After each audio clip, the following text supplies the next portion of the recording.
Ghalib, good afternoon to you. How important is transparency in all of this?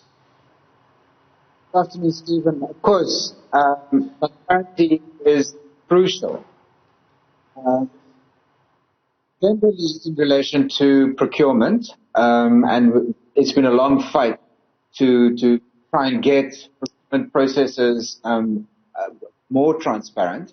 But certainly under the national state of disaster, where you have extraordinary provisions in play, the issue around transparency becomes even more important.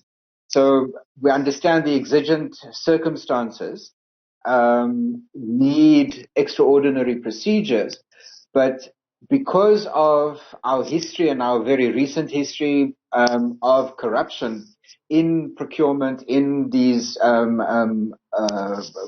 processes, where huge money, huge sums of money is at play, we need more transparency, not less.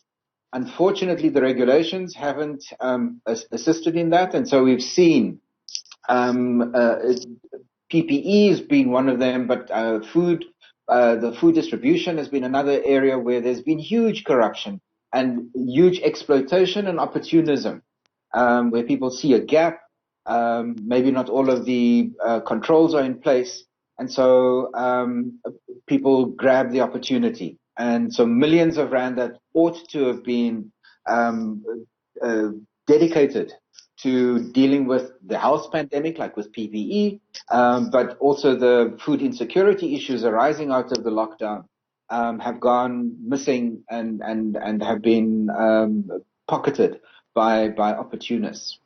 During this pandemic, Ghalib, I don't know if you've noticed this, but information is so absolutely crucially important, and how it's presented is important.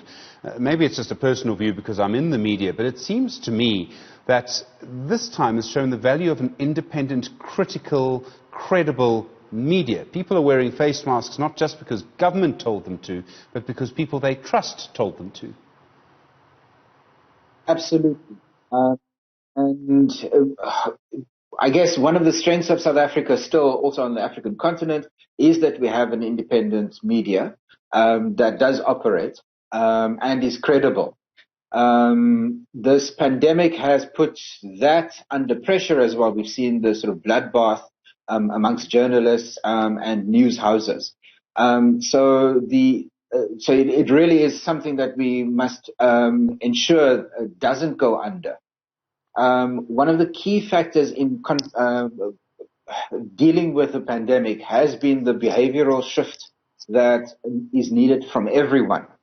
And people are more likely to make that shift if it's coming from trusted voices. And that's why an independent, critical media who have shown that, in fact, what they are willing to do is to share the truth, however hard and unpalatable it might be, people are more likely to listen to them. Ghalib Galant from Right2Know, really do appreciate the time. Thanks very much indeed.